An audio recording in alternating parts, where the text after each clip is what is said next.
Hello and welcome to Astronomy Daily. I'm your host, Anna, and today we've got an incredible lineup of stories that span from right here on Earth all the way to the edge of the observable universe. We'll be diving into some intriguing UFO sightings that had people talking around Capitol Hill in Washington, D.C. today, explore a fascinating new theory about alien civilizations, possibly piloting entire star systems through space, and look at some groundbreaking discoveries from the James Webb Space Telescope that are challenging our understanding of black holes. We'll also check out China's latest developments in commercial spaceflight, investigate some mysterious stellar signals that have astronomers excited, and take a moment to celebrate one of science fiction's most influential pioneers. Let's get started. Let's kick things off with a story that has you saying it must have been one of those days. A fascinating story caught the attention of social media today when photos emerged showing mysterious lights hovering above the U.S. Capitol building in Washington, D.C.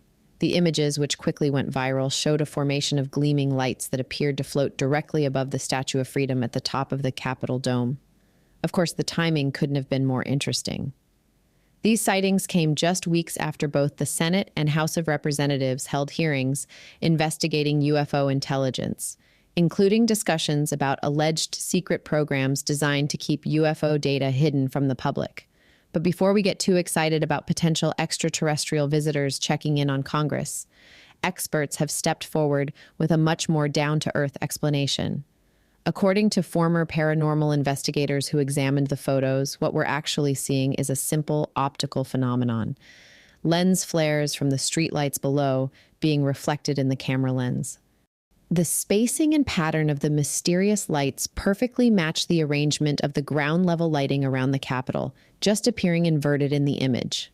In fact, this same effect has been causing supposed UFO sightings in photos of the Capitol building for decades. While it might be disappointing to learn that these weren't actually mysterious visitors from another world, it serves as a perfect reminder of how important it is to approach unusual sightings with a critical eye. Often the simplest explanation, in this case basic camera optics, turns out to be the correct one.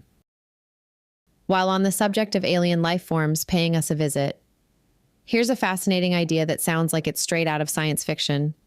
What if some of the fastest moving star systems we've observed aren't just natural phenomena, but actually alien civilizations on the move? A provocative new paper suggests exactly that possibility, proposing that advanced extraterrestrial societies might have figured out how to turn their binary star systems into cosmic vehicles. Think about it.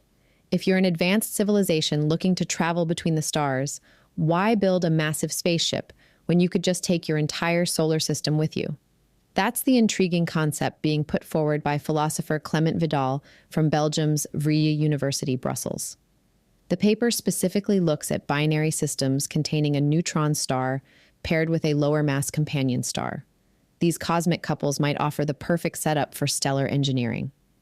By carefully manipulating how material gets ejected from one of the stars, an advanced civilization could theoretically create thrust and steering capability, essentially turning their binary system into an enormous spacecraft.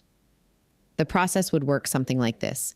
Alien engineers could install machinery near the neutron star to take advantage of its intense gravitational energy. By controlling when and how this machinery operates during the star's orbit, they could direct their cosmic vehicle wherever they wanted to go. It's similar to how a rocket works, just on an absolutely massive scale. Remarkably, we've actually observed some binary systems that show unusual acceleration patterns, matching what this theory predicts. Two examples are the dramatically named Black Widow and Redback pulsars. While there's no evidence yet that aliens are behind their peculiar movements, these systems demonstrate that the kind of stellar behavior described in the paper can exist in nature. Of course, this is still very much a hypothesis rather than a confirmed discovery.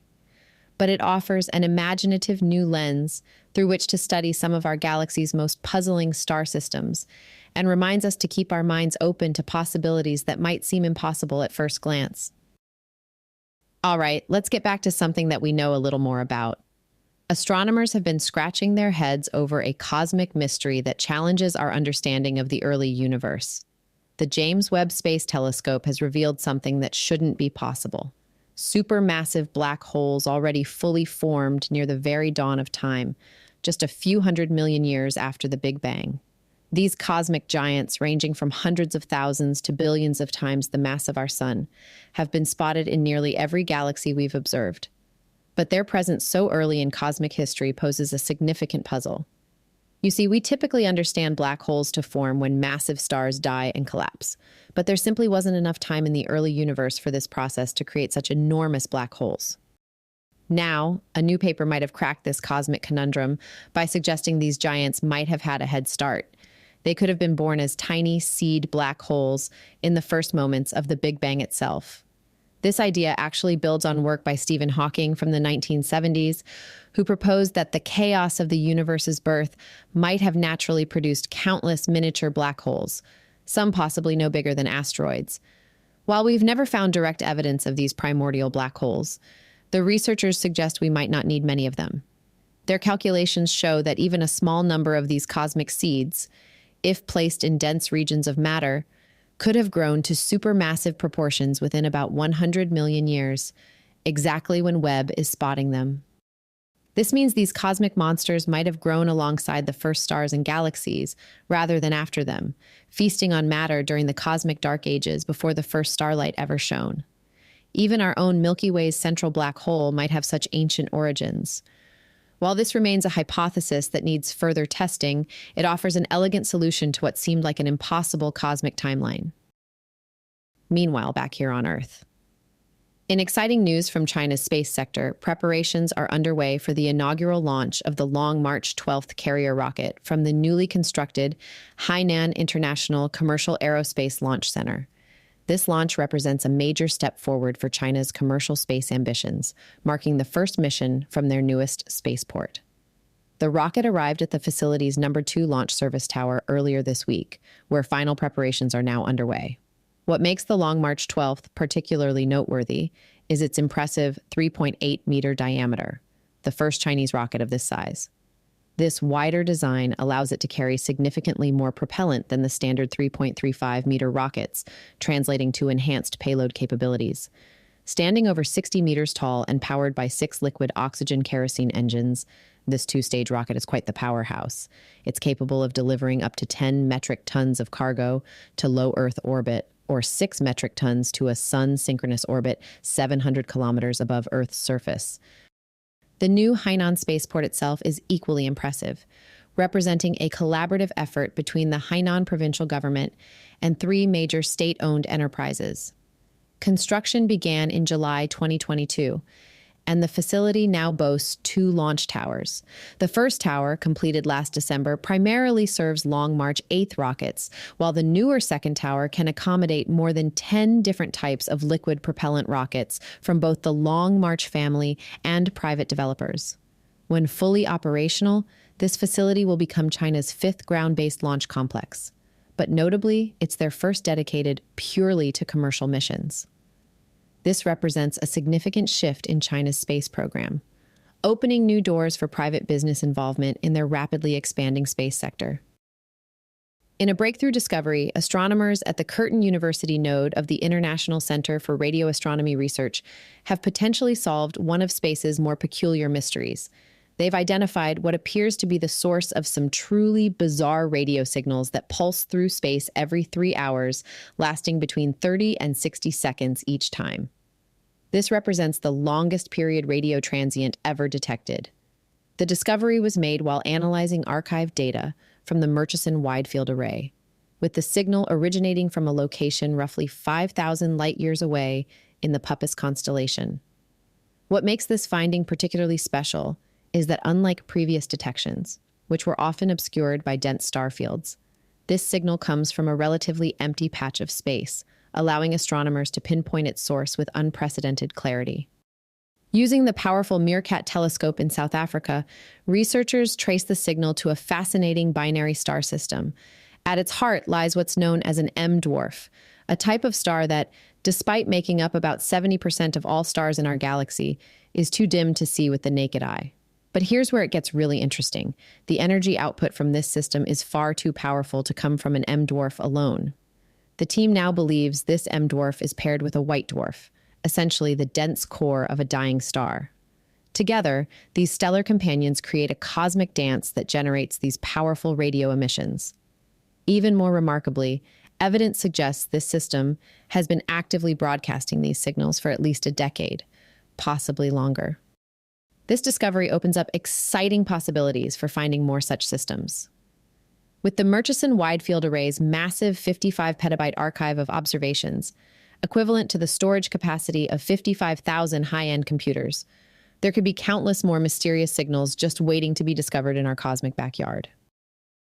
Finally today, science fiction enthusiasts have a new reason to celebrate with the release of The Fantasy Worlds of Irwin Allen, a comprehensive 612-page tribute to one of Hollywood's most influential creators. This stunning coffee table book delves deep into the career of the man who shaped the landscape of 1960s television science fiction and pioneered the disaster film genre. Allen's remarkable contributions to entertainment span nearly 5 decades, but it was his groundbreaking television series that truly captured the imagination of audiences worldwide. From the adventures of the Robinson family in Lost in Space to the underwater explorations in Voyage to the Bottom of the Sea, Allen had an extraordinary talent for creating bold, visionary worlds that pushed the boundaries of what was possible on television. What set Allen's work apart was his innovative use of special effects and his ability to bring movie-quality production values to the small screen. At 20th Century Fox, he masterfully utilized the studio's vast resources, from its sprawling lots and sound stages to its extensive library of props and costumes, creating shows that were visually stunning for their time.